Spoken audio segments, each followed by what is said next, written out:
लोकसभा निवडणुकांच्या पहिल्या टप्प्याचं आज मतदान। देशामध्ये 102 तर राज्यामध्ये 5 मतदारसंघांमध्ये मतदान होणार। मतदान केंद्रावरती तयारी पूर्ण। महाराष्ट्रातल्या चंद्रपूर, भंडारा गोंदिया, नागपूर, गडचिरोली, चिमूर आणि रामटेक लोकसभा मतदारसंघासाठी आज मतदान। सकाळी 7 वाजल्यापासून मतदानाला सुरुवात होणार। लोकसभा निवडणुकीच्या पहिल्या टप्प्यातील मतदानासाठी गडचिरोली पोलीस सज्ज। अतिसंवेदनशील मतदान केंद्रासह सर्वत्र पोलिसांची नजर। 15,000 सुरक्षा जवानांच्या सुरक्षिततेमध्ये निवडणूक प्रक्रिया पार पडणार। नागपुरात 41 अंशांवरती तापमान। मतदान केंद्रावरती मंडप, कूलर आणि गार पाण्याची व्यवस्था। सोबतच सीसीटीव्ही आणि सुरक्षा व्यवस्थाही तैनात।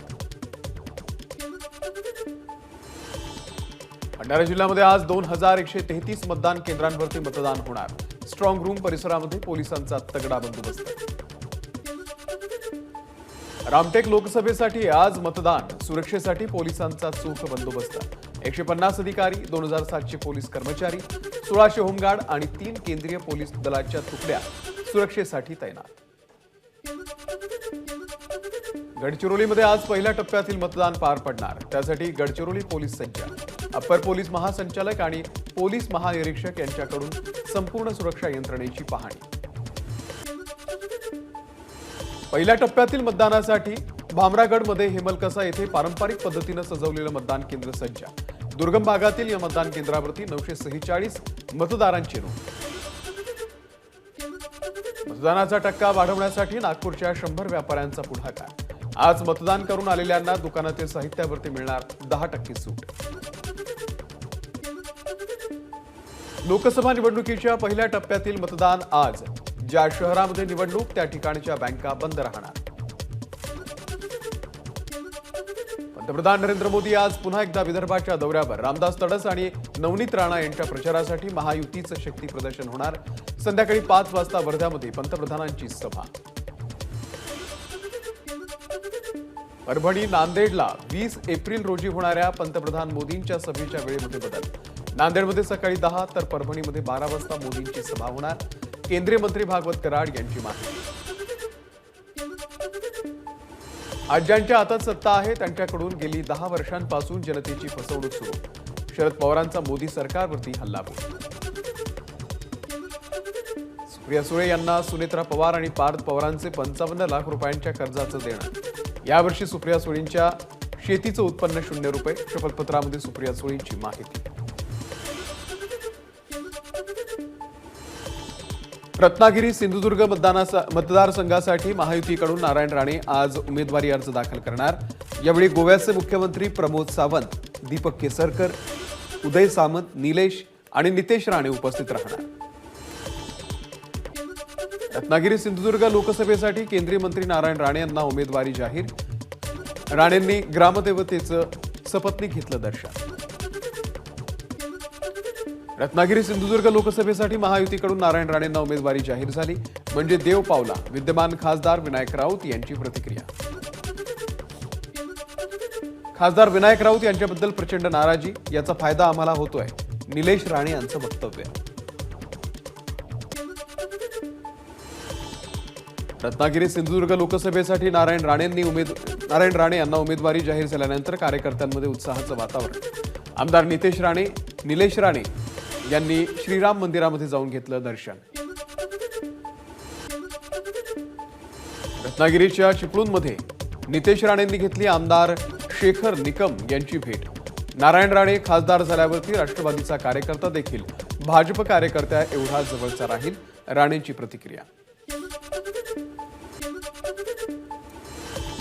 धाराशिव लोकसभा मतदारसंघाच्या महायुतीच्या उमेदवार अर्चना पाटील आज आपला उमेदवारी अर्ज दाखल करणार। उपमुख्यमंत्री देवेंद्र फडणवीस आणि अजित पवार यांच्या उपस्थितीमध्ये रॅलीचं आयोजन। सांगली लोकसभेचे महाविकास आघाडीचे उमेदवार चंद्रहार पाटील आज आपला उमेदवारी अर्ज दाखल करतील।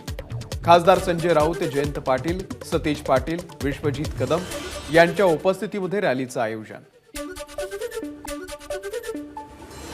शिर्डीमधील महाविकास आघाडीचे उमेदवार भाऊसाहेब वाघचौरे आज उमेदवारी अर्ज दाखल करतील। यावेळी आदित्य ठाकरे यांच्यासह बाळासाहेब थोरात, प्राजक्त तनपुरे, शंकरराव गडाख उपस्थित राहणार। ठाकरे गटाचे नेते आदित्य ठाकरे आज शिर्डीच्या दौऱ्यावर, राहत्यामध्ये महाविकास आघाडीचं शक्ती प्रदर्शन। वंचित बहुजन आघाडीची 6वी यादी जाहीर, शिर्डी आणि साताऱ्यातील उमेदवारांची केली घोषणा। साताऱ्यातून प्रशांत कदम यांना तर शिर्डीमधून उत्कर्ष रुपवते यांना उमेदवारी जाहीर। महायुतीच्या उर्वरित उमेदवारांची नावं लवकरच जाहीर होतील, भाजपचे महाराष्ट्र निवडणूक प्रभारी दिनेश शर्मा यांची माहिती। नवनीत राणा यांच्यावरती टीका करताना संजय राऊतांची जीभ घसरली। राणांचा पराभव करणं शिवसैनिकांचं पहिलं कर्तव्य, राऊतांचा हल्लाबोल। अशा प्रकारचं वक्तव्य करण्याच्या आधी राऊतांनी आपल्या आईकडे आणि मुलीकडे पाहायला हवं होतं। अमरावतीमध्ये आयोजित सभेमध्ये नवनीत राणा यांचं संजय राऊतांना प्रत्युत्तर। नवनीत राणा या राऊतांच्या मुलीच्या वयाच्या आहेत, त्यांच्याबद्दल राऊतांनी अपशब्द काढले। राऊतांसारख्यांना गाडायला अमरावतीमध्ये 56 जण आहेत, रवी राणांची संतप्त प्रतिक्रिया। काँग्रेससोबत जाऊन हिंदुत्व द्रोही झालात, तसंच एका स्त्रीचा अपमान करून महाराष्ट्र धर्मद्रोही झाल्याचाही पुरावा संजय राऊतांनी दिला।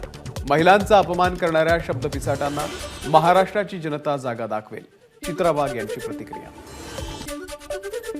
संजय राऊतांनी राजकारण अतिशय खालच्या थराला नेलं, खालच्या भाषेत बोलून ते रोज आपलाच विक्रम मोडतायत, ते काय बोलतील काही सांगता येत नाही, गिरीश महाजन यांची टीका। नवनीत राणांबाबत संजय राऊतांनी केलेल्या वक्तव्यानंतर भाजप आणि युवा स्वाभिमान पक्षाच्या महिलांकडून संताप व्यक्त। राऊतांच्या पोस्टरला चपला मारत महिलांकडून निषेध। संजय राऊत यांच्या विरोधामध्ये अमरावतीच्या गाडगेनगर पोलीस ठाण्यामध्ये तक्रार दाखल।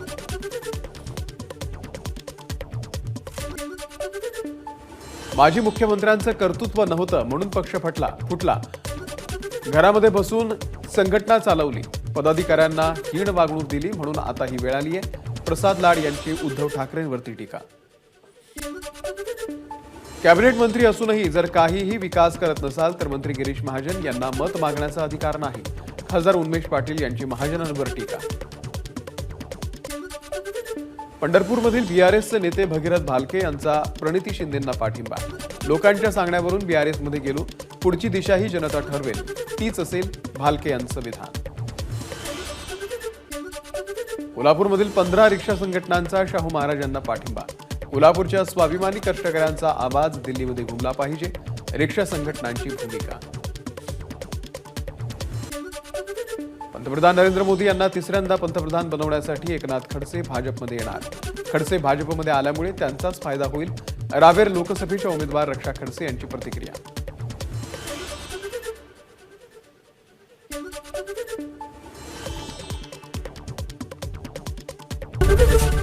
एबीपी माझा, उघडा डोळे बघा नीट।